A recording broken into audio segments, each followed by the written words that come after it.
안녕하십니까. 광주, 전라, 제주당원 여러분, 그리고 휴일임에도 불구하고 와주신 우리 대학생 여러분, 또 언론인 여러분, 당대표 후보 이기인입니다. 오늘 이 빛골 광주에서 제가 생각하는 개혁신당의 미래, 제가 꿈꾸는 대한민국에 대해서 이야기할 수 있어서 매우 영광입니다. 저는 지난 비전 발표회를 통해서 우리 개혁신당이 더 넓어지고 커지기 위해서는 우리가 어떤 방향성을 갖고 있는지 분명히 해야 한다고 말씀드렸습니다. 그것이 꼭 진보인이 보수인이 할 필요는 없습니다. 대신 우리는 어떤 현안, 논쟁을 맞닥뜨려도 당당하게 답할 수 있는 분명한 철학은 있어야 한다고 답했습니다. 저는 그렇게 할 때야 비로소 우리 당 정치인들부터 각지에서 활동하시는 당원들까지 우리 개혁신당이 이런 정당이다 당당하게 말씀드리고 동지를 늘려나갈 수 있다고 생각합니다. 무엇보다 제가 이렇게 말씀드리는 이유는 또 있습니다. 정체성이 곧 일관성이고 일관성이 곧 신뢰이기 때문입니다. 그렇게 해야 우리 개혁신당과 국민들 사이에 두터운 신뢰 자본이 축적되기 때문입니다. 존경하는 여러분, 단숨에 무너지기는 쉬워도 켜켜이 쌓아 올리기는 무척 어려운 것이 신뢰 아니겠습니까? 지난 10년간 저는 국회의원 막내 인턴, 당협 사무국장, 시의원 2번, 도의원 1번 하면서 우리 정치가 얼마나 신뢰의 가치를 망가뜨려 왔는지 너무나도 잘 알고 있습니다. 특히 오늘 언론인분들도 오셨겠지만 너무나 잘 아시지 않습니까? 선거 때만 되면 유력 정치인들이 지역에 몰려와서 매번 호남의 아들이 되고 영남의 사위가 돼서 거룩한 표정으로 공약을 늘어놓습니다. 결과는 어떻습니까? 약속은 나 몰라라 몇 년 뒤 180도 다른 철학의 공약을 내놓기도 합니다. 당장 저도 3번 당선된 기초광역의원 출신입니다. 공약을 낼 때마다 왜 그런 유혹이 없었겠습니까? 이번에 동탄에서도 그랬습니다. 정치인이 얼마나 무겁게 공약을 내는지, 얼마나 고심에 고심을 거듭하는지 말입니다. 아무리 작은 공약이라도 동네에 농구장 하나 짓는 것이라도 우리 가치에 맞지 않고 실현 불가능한 것이면 지체 없이 삭제했습니다. 저도 마찬가지입니다. 젊은 정치인으로서, 당시에는 더 젊었던 정치인으로서 한 번 당선되고 말 생각이 없었기 때문에 고민하고 또 고민했습니다. 많은 분들이 저에게 묻습니다. 제3당으로 지역구 2인 선거구에 나가서 어떻게 당선되었느냐? 저는 답합니다. 누구보다 절박하게 뛰었고 할 수 있는 약속부터 지켰습니다. 시의원 8년 동안 인상된 의정활동비 모두 반납했습니다. 정치가 국민의 희망은커녕 분노만 키우는데 인상된 세비를 받을 자격 없다고 생각했습니다. 10년 동안 저에게 배정된 해외 연수비 수천만 원, 1억에 가까운 그 돈 모두 스스로 삭감했습니다. 해외 사례를 공부하고 더 나은 정치로 보답하는 것도 맞지만 관광으로 점철된 그 일정에 동행하는 것은 여기 있는 대학생분들께도 염치 없는 일이라고 생각했습니다. 제가 어디 부잣집 아들이거나 가진 돈이 없어서 그렇게 한 건 아니라는 것을 아실 겁니다. 존경하는 여러분, 저는 그런 개혁신당 만들고 싶습니다.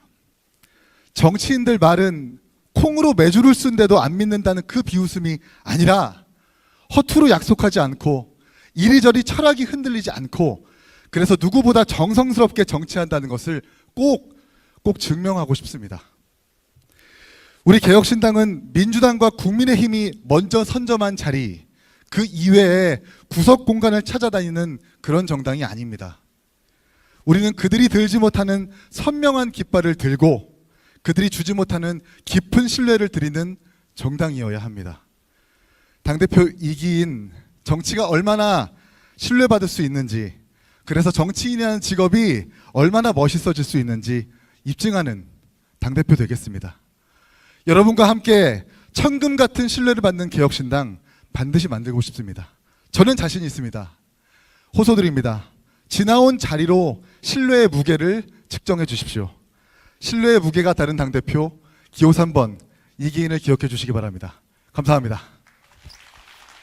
우리 토론회가 사실 예측하지 못하는 장학 퀴즈가 되면 안 되기 때문에 허은하 후보님께서 어제 낸 논평에 근거해서 질문을 좀 드려보겠습니다.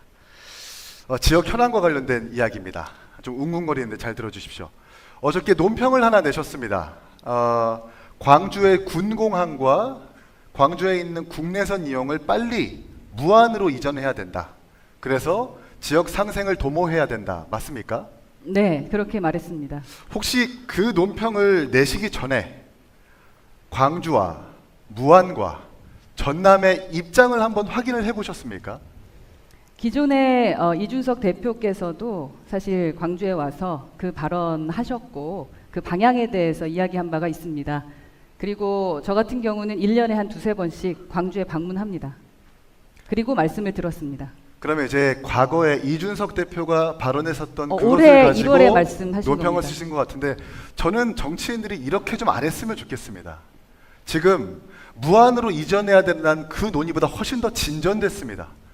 광주시장 같은 경우에는 군소음 토론회에서 만약 무안 국민들이 반대한다면 군공항 무안으로 이전하지 않겠다. 플랜 B까지 준비하겠다라고 논의를 진전시켰고 전남도도 수긍하고 있습니다. 뿐만 아니라 김산 무안 군수는 끝까지 반대하고 있습니다. 이 세 개의 지자체가 어렵게 협의를 이어나가고 있는데 우리가 그들의 논의를 무시한 채 그냥 그저 무안으로 빨리 군공항을 이전해야 된다는 논평을 내버리면 그분들도 그걸 바라보는 국민들도 혼란스러워할 겁니다. 이 점에 대해서 어떻게 생각하십니까? 그 부분에 대해서는 사실 확인을 제대로 안 하신 것 같습니다. 물론 지자체에서는 그러한 의견을 내실 수 있고 그렇게 진전을 시키는 것처럼 아까 척이라고 말씀하셨는데 그렇게 할 수도 있었을 겁니다. 그러나 현장의 주민들의 목소리는 다르다라는 거 조금 찾아보시면 알 거고요. 노무현 때부터 말씀 나왔던 얘기인데 하나도 진전이 되고 있지 않은 사안입니다.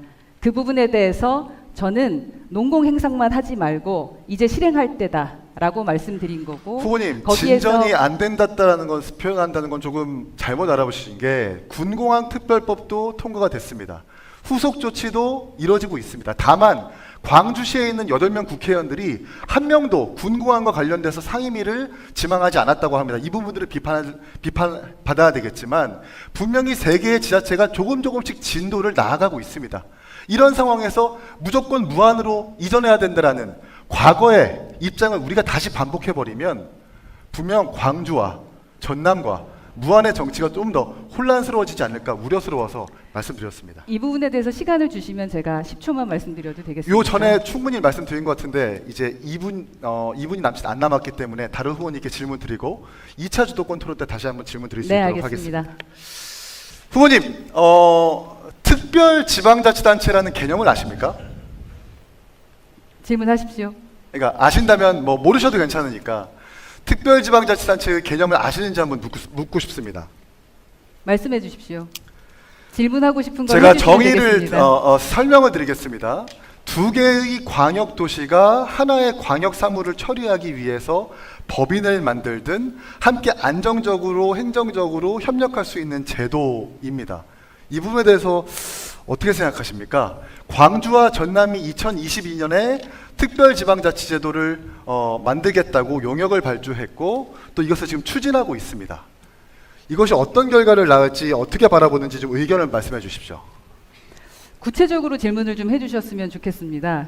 그걸 추진을 하는데 어떤 걸 어떻게 아니, 이 부분을 아시는 선에서 특별지방자치단체라는 그 개념에 대해서 아시는 선에서 아시는 것을 말씀해 주시고 모른다면 모른다고 말씀하셔도 됩니다. 그러니까 특별지방자치제에 대해서 고민하고 있는 부분에 대해서는 그걸 모른다고 생각하거나 어떤 뭐 정의를 말씀을 드리기를 바라시는 건지는 모르겠습니다만 저희가 정부에서 그렇게 진행하는 이유들이 있을 것이고 해답을 찾기 위한 것일 텐데요. 그냥 원하는 말씀을 해주시면은 제가 그것에 대해서 답변을 하는 것이 치열하게 싸우는 토론이 의원님 아닐까요? 모르시는 것 같습니다. 죄송한데 의원님이 국민의힘 현역 의원이실 때 발의를 했었던 법안입니다. 의원님께서 직접 공동 발의자로 참여했던 그 법안입니다. 지방선거를 준비하시겠다라는 직접 총사령관이 돼가지고 지방의원들을 가리키고 승리를 이끌겠다고 하는 우리 허은하 후보님께서 지방자치법 개정안도 본인이 발의했던 것도 모르고 이래서야 되겠습니까? 우선 이래서야 어떻게 허은하 후보님께 당대표를 맡기고 사령관을 맡기겠습니까? 우선은 질문해 주셔서 그걸 말씀하시려고 그러셨군요. 그 질문을 해주시니 저에게는 더 힘이 생기는 것 같습니다. 맞습니다. 그 법안 발의했고요. 저는 기존에 국민의힘에서 전당대회를 나갔을 때도 지방 소멸에 대한 고민이 많았습니다. 그래서 그 관련된 공부를 많이 했고 그렇게 해서 어떻게 그 지방들을 키워나갈 수 있을지에 대한 고민들을 했던 법안일 겁니다. 그렇게 발의를 했고요. 그리고 제가 말씀드리는 대로 저희는 수권 정당이 되려면 전 지역에 후보를 내지 못하면 사실은 성공하기가 어렵다라는 것을 알고 계시지 않습니까? 충분히 들었습니다. 네. 그러니까 제가 부탁드리건데 네. 중앙에 있는 정치인들이 그냥 품앗이하듯이 다른 정치인들 법안 발의 서명해주고 내용도 모르는 채 그냥 흐지부지 지나가 버리면 그래서 지방자치가 이 모양 이 꼴인 겁니다. 네, 당원 여러분, 대학생 여러분, 오늘 토론 어떻게 보셨습니까? 저는 전당대회 처음부터 지금까지 우리가 이뤄낸 것에 대한 성과에 대한 자부심만큼이나 우리는 위기라고 말씀드리고 있습니다. 당선이 목표였다면, 당선만 생각했다면 조금 다른 이야기를 했을지도 모릅니다. 하지만 저는 이 정당이 저의 마지막 정당이었으면 좋겠습니다. 그래서 개혁신당의 깃발로 저는 꼭 세상을 바꿔보고 싶습니다. 저는 김대중 대통령의 이 말씀을 되게 좋아합니다. 서생의 문제의식과 상인의 현실감각. 가슴 속에는 불가능한 꿈을 꾸되 두 발은 현실을 딛고 있겠습니다. 저 기호 3번 이기인에게 꼭 소중한 한 표 주신다면 현실은 발을 딛되 꼭 눈 밖으로는 이상과 꿈을 쫓는 그런 좋은 개혁신당 만들어 보이겠습니다. 잘 부탁드리겠습니다. 고맙습니다.